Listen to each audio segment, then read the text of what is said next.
Last video में हमने सीखा था कि हम 12th सीबीएसई के अकाउंटेंसी के प्रोजेक्ट के लिए एनुअल रिपोर्ट किस प्रकार से सर्च करेंगे। आज इस वीडियो में हम यह सीखेंगे कि उस एनुअल रिपोर्ट का यूज करके हम अकाउंटेंसी का प्रोजेक्ट कैसे बनाएं। तो सबसे पहले देखें कि हमने एक कंपनी की एनुअल रिपोर्ट सर्च करी है। उस कंपनी की एनुअल रिपोर्ट को हमने डाउनलोड किया है। अब डाउनलोड करने के बाद हमें उसमें से क्या क्या कहां से कैसे चीजें फाइंड आउट करनी रहेगी। तो देखिए हमने जो कंपनी सर्च करी है वो है Khaitan chemicals and fertilizer limited. यह कंपनी इसलिए चुनी है कि इस कंपनी से आप तो प्रोजेक्ट नहीं बना पाएंगे, सिखाने के पर्पज से ये कंपनी में सारी चीजें जिस तरह से होना चाहिए वह मिलेगी।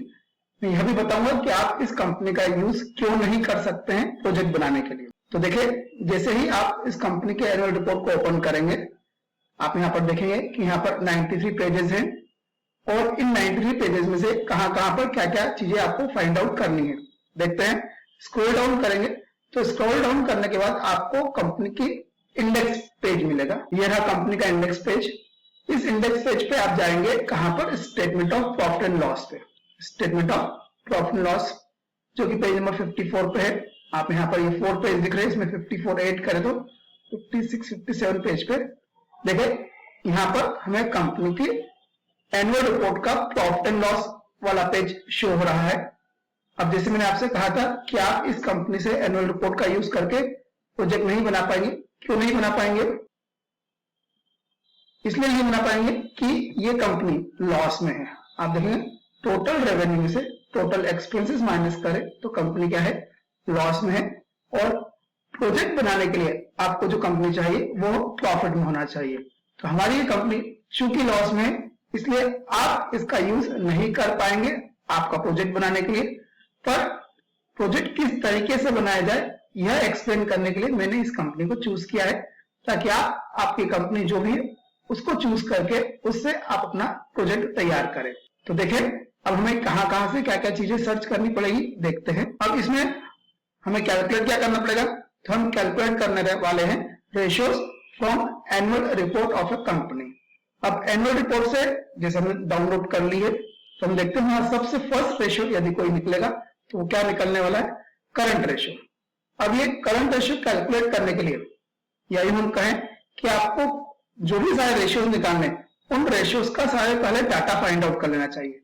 अब डाटा कैसे फाइंड आउट करेंगे तो हमें क्या करना चाहिए, एक पहले वर्किंग शीट तैयार कर लेना चाहिए। अब देखिए वर्किंग शीट कैसे तैयार करी गई, इसमें 2 ईयर्स के डाटा लिखे, करंट ईयर और लास्ट ईयर। इसमें 2 ईयर्स के डाटा लिखे गए, करंट ईयर और लास्ट ईयर का डाटा हमने यहाँ पर लिखा है। अब ये डाटा कहां से लाके लिखा, तो हमने जो कंपनी की एनुअल रिपोर्ट डाउनलोड करी थी उस एनुअल रिपोर्ट में आप देखेंगे यहाँ पर ये बैलेंस शीट वाला पेज है। यहाँ पर यह बैलेंस शीट का जो पेज है, जिस पेज में बैलेंस शीट है वो हमने ओपन करा। इस कंपनी ने पहले असेट दे रखी है। नॉर्मली हम जो फॉरेन पढ़ते हैं उसमें पहले इक्विटी लायबिलिटी आती है, बाद में असेट आता है। यहाँ पर पहले असेट गिवन है, ठीक है। हमें करंट रेशियो के लिए करंट असेट्स और करंट लायबिलिटीज चाहिए। तो देखिए हमें सारी करंट असेट जो है, inventories, financial assets, other current asset, ये सारी करंट असेट हम लाकर अपनी वर्किंग शीट पे लाके लिख लेंगे। तो ये सारी करंट असेट करंट ईयर की और प्रीवियस ईयर की जो ये करंट असेट है, ये सारी करंट असेट हमने यहाँ पर लाके लिख ली। अब यहाँ पर हम लाके क्यों लिखे, इसलिए लिखे कि बार बार आपको जब करंट रेशियो कैलकुलेट करना रहेगा तो बार बार जब आपको करंट एसेट चाहिए तो आपको बार बार कैलकुलेट ना करना पड़े। एक बार एक वर्किंग शीट बना लेंगे तो हम उसका ही यूज करके हर रेशियो में डायरेक्ट फाइनल वैल्यूज लिखेंगे। तो सबसे पहले आप क्या करेंगे, हर रेशियो के कंटेंट को कैलकुलेट करके रख लेंगे। जैसे करंट रेशियो के लिए करंट एसेट चाहिए, करंट लायबिलिटीज चाहिए, लिक्विड रेशियो के लिए लिक्विड एसेट चाहिए और करंट लायबिलिटी चाहिए। अब चूंकि आप करंट लायबिलिटी कैलकुलेट कर चुके रहेंगे तो वापस से कैलकुलेट करने की आवश्यकता नहीं रहेगी और यहाँ ही वर्किंग शीट का हमारा सबसे बड़ा लाभ रहेगा। देन इसके बाद हमें डेट टू इक्विटी रेशियो निकालना है, तो हम डेट निकाल लेंगे, लॉन्ग टर्म डेट निकाल लेंगे और इक्विटी निकाल लेंगे। उससे नेक्स्ट रेशियो हमारा क्या रहेगा, total asset to debt ratio. तो डेट ऑलरेडी कैलकुलेटेड रहेंगे हमारे पास, हम सिर्फ टोटल एसेट निकालेंगे। तो वर्किंग शीट पे आप क्या करें, वर्किंग शीट आप ऐसे तैयार करें कि आप सारे रेशियो, जितने भी रेशियोज आपको कैलकुलेट करना है उनके सारे कंटेंट पहले कैलकुलेट कर ले वर्किंग शीट पे। इससे आप रेशियो कैलकुलेट करते समय सिर्फ इनकी फाइनल वैल्यू लिख देंगे। तो देखिए हमने सारी करंट एसेट ला के लिख दी।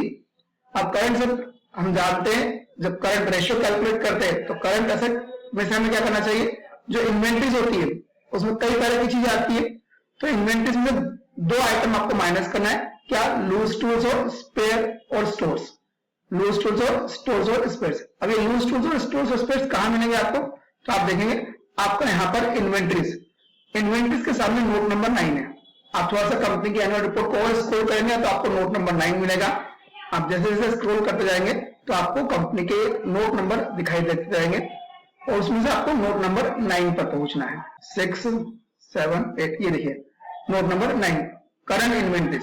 इसमें रॉ मटेरियल का है, रॉ मटेरियल इन ट्रांजिट है, work in progress, finish goods, stock in trade है, और एक और चीज क्या है, स्टोर्स एंड स्पेयर्स। तो हम यहाँ पर दो वैल्यू ढूंढ लेते हैं, लूज टूल्स और स्टोर्स एंड स्पेयर्स। तो हम यहाँ पर क्या करेंगे, स्टोर्स एंड स्पेयर को जो ये वैल्यू है यह माइनस कर देंगे। तो देखिए हमने स्टोर्स एंड स्पेयर्स की वैल्यू माइनस कर दी, 2183.42 और 2255.20। यहाँ पर हमने ये माइनस करी तो यहाँ पर क्या कैलकुलेट हो गई, ये हमारी कैलकुलेट हो गई current assets for current ratio. क्या कैलकुलेट कर लिया हमने, current assets for current ratio. अब हम करंट लायबिलिटी में कुछ भी चेकआउट नहीं करना पड़ता है, तो हम क्या करेंगे, करंट लायबिलिटी कंपनी की बैलेंस शीट से एज इट इज लिख देंगे। तो देखिए हम कंपनी की बैलेंस शीट पर जाए, हमारे पेज नंबर 57 पे कंपनी की बैलेंस शीट है, तो हम बैलेंस शीट पे गए, 56 पर है। तो कंपनी की बैलेंस शीट में हमने पहले करंट एसेट पिक कर ली, अब हम पिक करेंगे कंपनी की करंट लायबिलिटीज।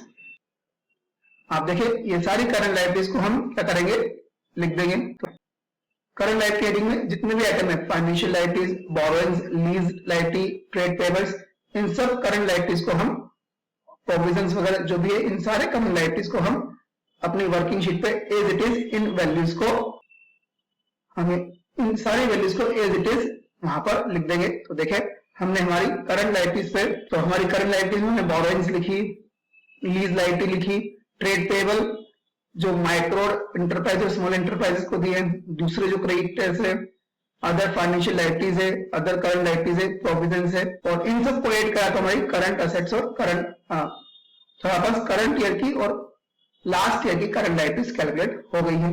अब हम करंट रेशियो में आप यहां पर क्या क्या लिखेंगे, सबसे पहले तो इसके ब्रीफ डिस्क्रिप्शन लिखेंगे करंट रेशियो के बारे में, फिर फॉर्मूला लिखेंगे और फिर उसका ऑब्जेक्ट इन सिग्निफिकेंस लिखेंगे, और फिर दोनों ईयर के लिए, करंट ईयर के लिए और लास्ट ईयर के लिए आप क्या कैलकुलेट करेंगे, करंट रेशियो कैलकुलेट कर लेंगे।